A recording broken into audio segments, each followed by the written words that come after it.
शिव को पाने हर हर महादेव। कहीं कोई आडंबर, कोई दिखावा नहीं, केवल विश्वास, केवल भरोसा शिव को। पार्वती माता ने भगवान शंकर को पाने के लिए कुछ नहीं करा, केवल शंकर के पार्थिव शिवलिंग का पूजन। पार्थिव लिंग बनाना, पार्थिव शिवलिंग बनाकर उसका पूजन करना, आराधना करना सुख देता।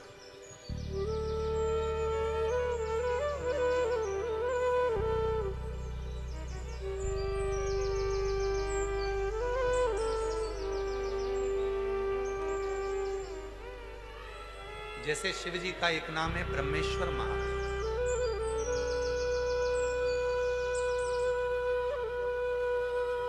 ये जो ब्रह्मेश्वर महादेव का जो नाम होता है,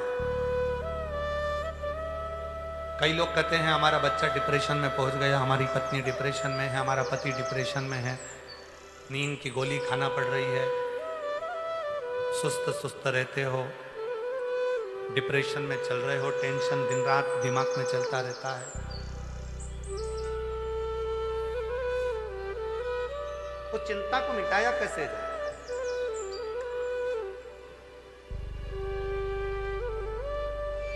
सात बेलपत्र भगवान शंकर के शिवलिंग पर चढ़ाकर सावन के महीने में 2 लोटा जल शंकर भगवान को, आप लोगों को मालूम है ना, सारे समय पर 1 लोटा जल और सावन में 2 लोटा जल। सावन के महीने में 2 लोटा जल शिव जी को चढ़ाया।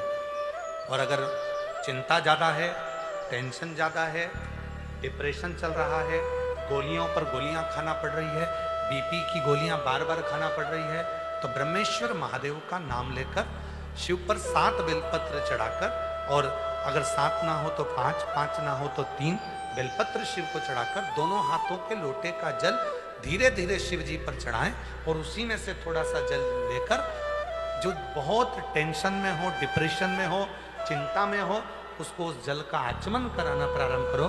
3 से 4 दिन के अंदर वो डिप्रेशन से बाहर निकलेगा, अपने कार्य में रुचि रखेगा और उसको प्रसन्न करेगा। ब्रह्मेश्वर महादेव, बोलो कौन से महादेव? ब्रह्मेश्वर। बोलो ब्रह्मेश्वर महादेव की।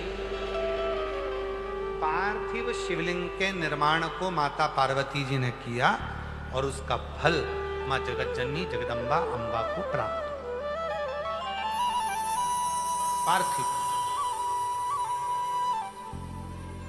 पार्थिव पूजन कभी भी खाली नहीं जाता, कभी खाली नहीं जाता। पार्थिव पूजन अगर किसी ने करी है तो खाली नहीं जाएगा। आप लोग 11 अगस्त को जो सावन की शिवरात्रि है, उस दिन जब आप शाम को 7 बजे पूजन करें, भले आपकी थाली में पूजन का सामान हो ना हो, केवल पार्थिव शिवलिंग बनाकर बैठ जाओ। जब हम जल चढ़ाएं, आप भी साथ में जल चढ़ाओ, धीरे धीरे बाबा को बस दिया लगाकर बैठ भी गए, कुछ भी नहीं है तो भी बेलपत्र पत्र चढ़ाकर अगर जल चढ़ाओगे साथ में, तो निश्चित है कि पार्थिव पूजन का फल तुमको प्राप्त जरूर करिए। जिस चींटे में कभी पर नहीं आते, वो चींटे में सावन में पर आ जाते हैं। जब चींटे को पर दे सकता है, तो सावन में 1 लोटा जल चढ़ाने वाले को भी मेरा बाबा उड़ा तो सकता है, आगे बढ़ा तो सकता है, उन्नति की ओर ले जा तो सकता है। वो शिव तत्व है। और तेरी कृपा बिना न हिले एक भी अणु, लेते हैं श्वास तेरी कृपा से तनु। बखान क्या करूं मैं राखों के ढेर का, चपटी भभूत में खजाना का। हे गंगाधार मुक्ति द्वार ओंकार, भोले ओंकार तू, आयो शरण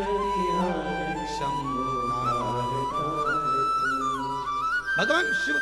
अब गर्मी आई, गर्मी में पूरे जीव मर गए, गर्मी में सब सूख गया, कीड़े मकोड़े मर गए गर्मी की तमन के कारण। पर सावन का एक महीना जिसमें भगवान सबको फलना फूलना सब कुछ, पत्तियां भी फूलती हैं, फूल भी फूलते हैं, डालियां भी फूलती हैं, पशु पक्षी जानवर जलचर थलचर सब श्रावण शिव को प्रिय है। और क्या कहा मेरे भोले बाबा ने नंदी से, ए नंदी, श्रावण का महीना हो, शिव तत्व की प्राप्ति को करने के लिए अगर कोई संसार का मानव मुझे पुकारता है, भजता है, शिव कथा कहती, शिव जी कहते हैं नंदी से, उस जीव का कल्याण करने के लिए मैं स्वयं उसके द्वार तक पहुंच जाता हूं और उसका उद्धार कर देता हूं, उद्धार कर देता हूं। पर किसका चित्त लगे? सावन में भी कई लोग ऐसे हैं जिनका चित्त नहीं लग पाएगा, क्योंकि सावन का महीना होता है तो कमाई के स्रोत भी ज्यादा हो जाते हैं। जीजियों की साड़ियां बिकने लगती हैं, फैशन का सामान बिकने लगता है, पर्स मोबाइल बिकने लगता है, सामान बिकने लगता है, क्योंकि उस समय व्यापार भी बढ़ता है। व्यापार इसलिए बढ़ता है क्योंकि भगवान भी चाहता है कि तेरा मन मुझसे हट जाए, व्यापार में लग जाए, क्योंकि भगवान को मालूम, हमने पहले भी कथा में कहा है, बच्चे को माँ गोदी में तभी तक रखती है जब बच्चा खिलौने से नहीं खेलता, खिलौने से खेलने लगेगा माँ नीचे उतार देगी। उसी तरह भगवान तुमको अपने पास जब तक बुलाता है, जब तक तुम्हें अपना बनाकर रखता है, और भगवान देख लेता है कि अब धीरे धीरे मेरे को इसको धन देना है, वैभव देना है, ये खिलौने से खेलना चालू करेगा, गाड़ी लाएगा, घोड़ा लाएगा, मकान बनाएगा, फर्नीचर बनाएगा, उसमें लग जाएगा तो मेरे मंदिर आना छोड़ देगा। और मंदिर आना छोड़ दिया तो एक दिन मुझे धीरे धीरे, मैंने एक बार इसके यहाँ पहले की माताएं, पुरानी माताएं क्या करती थी, मिर्ची बारिश के पहले भर के रख लेती थी, धनिया बारिश के पहले भर के रख लेती, हल्दी बारिश के पहले भर के रख लेती थी, अनाज बारिश के पहले भर के रख ले, क्योंकि 4 महीना खाएंगे खत्म हो जाएगा, अगले महीने में फिर 4 महीने बाद ले आएंगे। उसी तरह भगवान तुम्हें एक बार का विभव दे देता है, एक बार का धन दे देता है, एक बार की दौलत दे देता है, फिर लोग उसको भोगने लगते हैं, और भोगते भोगते आखिरी में एक दिन ऐसा आता है कि डब्बा खाली हो जाता है, डब्बा खाली होता है, फिर रोने बैठ जाता है, तकलीफ आई, फिर लोटा लेकर भागता है। शिव जी कहते हैं जो मेरे मंदिर में, मेरी कथा में, मेरे रसतत्व में हमेशा एक जैसा लगा रहता है, उसकी जिंदगी को भी मैं हमेशा उन्नति की ओर बढ़ाते बढ़ाते अग्रणता में लेकर चलूंगा, फिर उसको डाउन नहीं करने देता, उसको नीचे नहीं आने देता। जैसे श्रावण महीने में चढ़ाए गए कनेर के फूल, दुर्वा,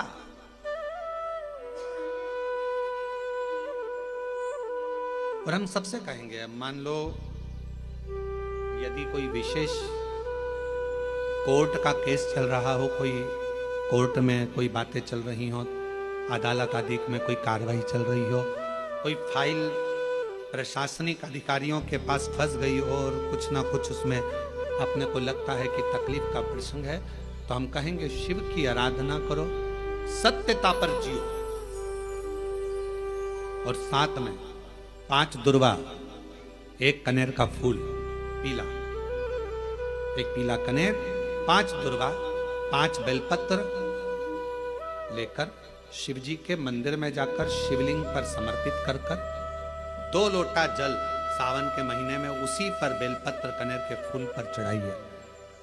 देवाधिदेव महादेव की कृपा होगी।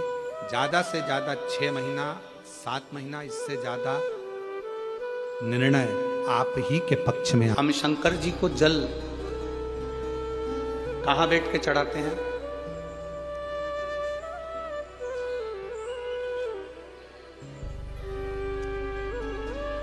बोलो बोलो, जल के बोलो जरा।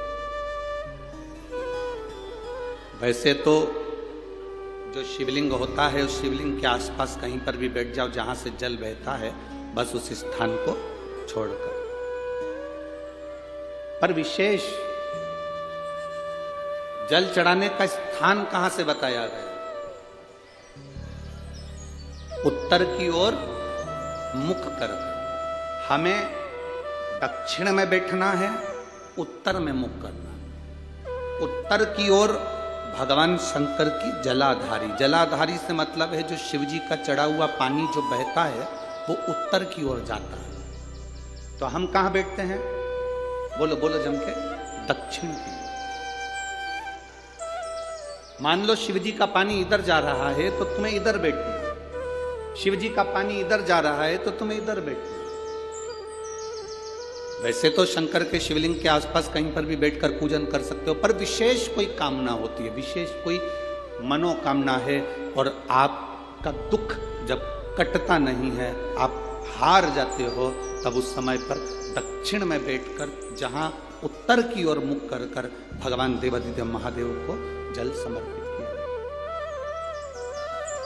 उत्तर दिशा में ऐसा क्या है कि शंकर जी का जल उत्तर की ओर जाता है। ये उत्तर और दक्षिण, ये दो दिशा तो हमारे यहाँ बड़ी विचित्र मानी जाती है। हमारे यहाँ सबसे अच्छी दिशा, कोई मकान भी लेता है तो कहता है पूरा पश्चिम का मकान होना चाहिए। कोई मकान ले, पूर्व का मकान हो, पश्चिम का मकान हो। कोई दुकान ले तो कहते हैं पूरा पश्चिम का मकान। हर हर महादेव सभी भक्तों। पर मेरा वो घरदानी तो उत्तर दक्षिण का आनंद लेता। उत्तर दक्षिण, ऐसा दक्षिण दिशा में ऐसा क्या है कि शंकर जी का चढ़ा हुआ जल दक्षिण में ही जाता है। यहां तक शिव महापुराण की कथा कहती है, मान लो आपके घर में छोटा सा शिवलिंग है, आपके घर में छोटा सा शिवलिंग है, उस शिवलिंग को आपने थाली में रख लिया। थाली में रखने के बाद में गूंज रहा है आवाज, थाली में रखने के बाद उस थाली में शिवलिंग को रख लिया, आपने उसको स्नान कराया। थाली में भी अगर शिवलिंग रख रहे हो तो उस शिवलिंग का जो दिशा है वो उत्तर की होना चाहिए। भले आप मंदिर में पूरा पश्चिम में बैठे हो, आपके घर का मंदिर तो पूरा पश्चिम में ही होगा। आपके घर का मंदिर कहाँ होगा? पूरा पश्चिम में। पर शिवलिंग की दिशा कहाँ रखना है, उसकी जलाधारी की दिशा कहाँ रखना है? जम के बोलो जरा। उत्तर। आप मंदिर में पूरा पश्चिम में बैठो, आपके घर के मंदिर में आप पूरा पश्चिम में बैठ के पूजन करो, क्योंकि आपका मंदिर पूरा पश्चिमी होगा। ऐसा कोई घर नहीं जिसके घर के अंदर मंदिर पूरा पश्चिम में नहीं है। आप पूरा पश्चिम में बैठो, पर शिवलिंग को थाली में भी रखो तो उसकी जलाधारी उत्तर की होना चाहिए। आपने अगर स्नान कराया है शंकर भगवान के शिवलिंग का जल जो आप लेकर जा रहे हो विसर्जन करने के लिए, शिवलिंग का चढ़ा हुआ पानी जो भगवान को हम घर में स्नान कराते हैं, भगवान को घर में नहलाते हैं, स्नान का जो जल होता है उसको हम ले जाकर जब वृक्ष में डालते हैं, उस समय पर शंकर का घर में चढ़ा हुआ जल जब हम ले जाकर उसको डालते हैं वृक्ष में, अगर आपका ध्यान उत्तर की ओर है, आपका मुख उत्तर की ओर है, भले आप जल डाल रहे हैं पर मुख यदि आपका उत्तर की ओर है तो आपकी मनोकामना पूर्ण होती ही है, ये निश्चित है।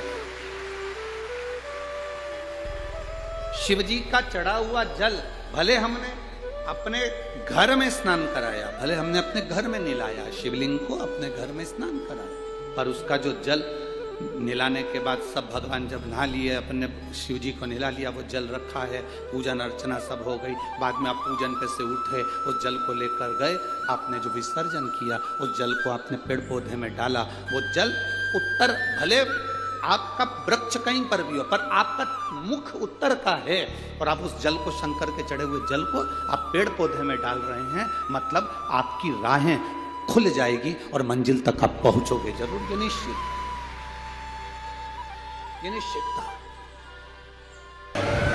आज भी शिव महापुराण की कथा वर्णन करती है, जो बच्चे पढ़ने बैठे, विद्याध्ययन करने बैठे, और यदि पढ़ने के बाद उनके विवेक में, बुद्धि में वो चीज नहीं बैठ रही है, याद नहीं रह रहा, तो दो महादेव ऐसे हैं जिनका स्मरण करना चाहिए। एक है कपिलेश्वर महादेव और दूसरे हैं आनंदेश्वर महादेव। और माताओं से निवेदन है, जितनी भी मेरी माताएं बैठी हैं, जितनी मेरी जीजियां बैठी हैं, जितने मेरे जीजा बैठे हैं, जितनी मेरी बेटियां बैठी हैं, जितने मेरे बुजुर्ग माँ बाप बैठे हैं, उनसे निवेदन करो, मान लो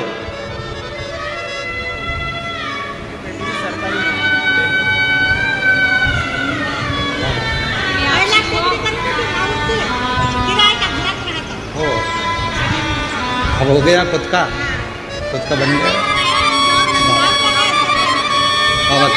अब हो एक बेटे का सरकारी नौकरी लगा है, एक बार जोरदार ताली बजाकर स्वागत करें। स्मरण रहे,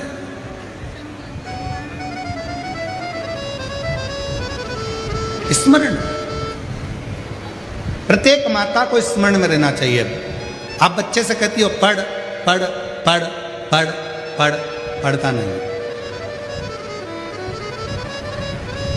आप उसके पीछे पड़ जाती हो, वो पढ़ता नहीं, पढ़ भी लेगा तो याद रहता नहीं, स्मरण नहीं रहता। खुद बैठो। बच्चा कितना भी ट्यूशन चले जाए, कितनी भी कोचिंग चले जाए, कितने भी अच्छी कोचिंग में जाकर पढ़ ले, पर प्रत्येक घर की माता को, प्रत्येक घर के पिता को एक काम करना चाहिए, कम से कम 15 मिनट, 20 मिनट, आधा घंटा अपने बच्चों को पढ़ाने के लिए जरूर बैठना चाहिए। कई माताएं कहती हैं गुरुजी हमने ट्यूशन लगा दी, कोचिंग लगा दी, भले लगा दो, अपना बेटा है, तुम्हें नहीं आता ज़्यादा पढ़ाना, फिर भी उसके पास बैठो, वो कॉपी लेकर बैठेगा, पढ़ेगा। जितनी देर बैठ सकते हो उसके पास बैठो थोड़ा। और एक काम जरूर करो, उसको अच्छी विद्या अध्ययन कराओ, पढ़ाओ। साथ में आनंदेश्वर महादेव, कपिलेश्वर महादेव, दोनों का नाम लेकर थोड़ा सा जल शिव जी को चढ़ाओ, और वो जल उस बच्चे को जरूर पिलाओ जिसकी बुद्धि में, जो याद करता है भूल जाता है, या पढ़ने में मन नहीं लगता, ध्यान नहीं लगता, खेलने में मन लगता है, ज़्यादा ध्यान पढ़ाई में नहीं जाता, उसको आनंदेश्वर महादेव और कपिलेश्वर महादेव, ये दो ऐसे। आनंदेश्वर महादेव, आनंद वो बालक जो जन्म लेते से ही अपनी माता को ज्ञान देते हैं, और कपिलेश्वर महादेव, कपिल मुनि, वो जो जन्म लेते से ही अपनी माता देवहूति को ज्ञान देते हैं। ये दो विद्वत्ता के विषय, विद्वत्ता की दोनों। कौन कौन से महादेव हैं? पहले जम के बोलो, आनंदेश्वर महादेव, दूसरे कपिलेश्वर, आनंदेश्वर और कपिलेश्वर। तो ये बच्चे नहीं चाह सकते, आपने पढ़ा ही नहीं इसको, लो इसको नाम प्रणाम करो। इसका आप ही रख दो कुछ नाम। अब 4 साल के हो तो नाम तो रखना, 1.5 साल के नाम रखो। शंभु, प्रणाम कर, प्रणाम कर, नमन कर, शंभु। 4 साल के बाद हुई है, एक बार जोरदार ताली बजाओ। बेटे का सरकारी जॉब लगा है, बहुत बहुत साधुवाद, बधाई, खुशी हो मनाओ। तो लग गया जॉब है, अब एक बेटे को देना है। आपकी कृपा से बस आपको तो अच्छी भी ना हाँ, हाँ, हाँ। एक बेटे के लिए जाओ। बेटा पूरा में शिव कथा कह रही है। 2 महादेव ऐसे हैं, एक आनंदेश्वर, एक कपिलेश्वर, जो बुद्धि प्रखर कर, बुद्धि प्रबल कर।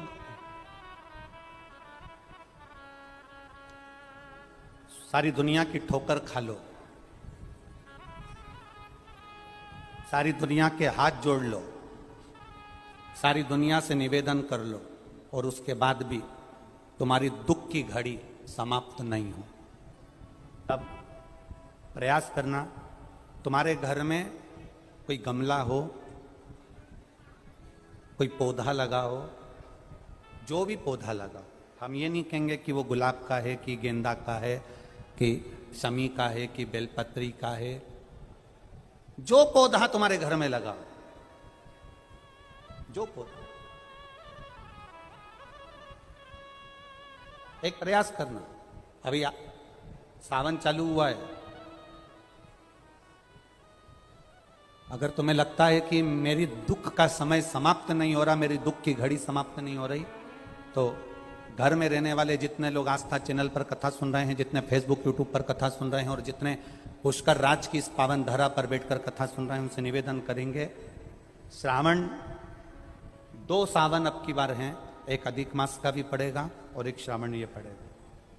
ये जब 2 श्रावण पड़ते हैं तो इसमें हरि और हर का मिलन होता है, हरि और हर का मिलन, क्योंकि अधिक मास जो है वो भगवान पुरुषोत्तम का है, भगवान विष्णु का, और सावन के मध्य में अगर पड़ रहा है तो देवाधिदेव महादेव के साथ भगवान हरि का मिलन हुआ है, इसलिए इसको हरिहर श्रावण कहते हैं। ये 2 महीने के श्रावण में अगर मान लो एक दिन आपका निकल भी गया, 2 दिन आपके छूट भी गए, कोई दिक्कत की बात नहीं है। जिस जो पेड़ तुम्हारे यहां लगा हो, जो पौधा तुम्हारे यहां लगा हो, जो वृक्ष तुम्हारे यहां लगा हो, जो क्यारा तुम्हारे यहां हो, कुंडी तुम्हारे यहां हो, उसी की मिट्टी को, उसी के पेड़ के नीचे, उसी पौधे के नीचे, उस मिट्टी को थोड़ा सा हाथ से उसको उठाकर एक लिंग की आकृति बना लें। उसमें जलाधारी बनाने की जरूरत नहीं, केवल लिंग की आकृति बनाकर उसी की पूजन वहीं कर कर पानी चढ़ाकर 15 से 20 मिनट बाद अपना काम करने के बाद उसी को उसी मिट्टी में विसर्जन कर दें, अपनी कामना कर कर। देव अधिदेव महादेव 2 महीने के बाद क्या देगा ये वही जान सकता है। वो क्या प्रदान करेगा ये उसके ऊपर।